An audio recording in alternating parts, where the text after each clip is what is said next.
انا عايزه فلوس عشان اجيب لي البت طقم. عايزه لها طقم؟ اه. ليه؟ عايزه لها طقم علشان تسافر بيه كده. طيب خدوا 500 هم؟ 500؟ إيه؟ 500 ده 500 مش هيكفوا. انا عايزه 1000 جنيه. 1000 جنيه؟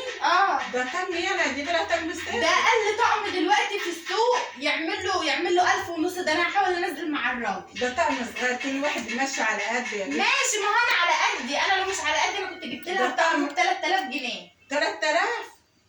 طب يا بنتي هات لها على قدك ماشي، يعني 500 مش هجيب لها طقم. لا 500 مش جايبين طقم، وانا بنتي تلبس طقم ب 500 جنيه ليه يعني؟ هي احسن من مين؟ طب ما تشوفي جوزك شغال بكام عشان تجيبي لها، مش تمشي على قدكم؟ ماشي واحد على قد. ايوه نمشي على قدنا، بس بنتي تلبس طقم.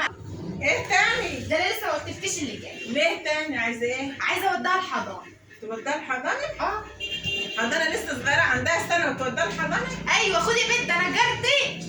خدي يا. ده انا جارتي موديها بنتها الحضانه وهي عندها 6 شهور، وانا بنتي عندها سنه. عايزه اوديها الحضانه. يعني عندها سنه وتوديها الحضانه؟ ايوه عشان تبقى ده شاطره لسه كده صغيره. وفاهمه. هتقول ايه دي وانت متوظفه؟ علشان تبقى شاطره وفاهمه كده. يعني هتوديها. طب انت متوظفه؟ لا مش متوظفه، بس عشان تبقى عارفه ومخها ما شاء الله يبقى. طب ما اللي متوظفين بيودوا عيالهم الحضانه، انما انت قاعده في البيت بتعملي ايه؟ هو اللي قاعد في البيت ما يوديش عياله الحضانه؟ هي اما يكبروا، ما هي لسه صغيره اصلا. اما تكبر هتعرف ايه في الحضانه؟ ده لابسه بامبس لسه صغننه سنه. هتعملي ايه يعني؟ قولي الفلوس اللي انت هتوديها في الحضانه هاتلها بامبس دي.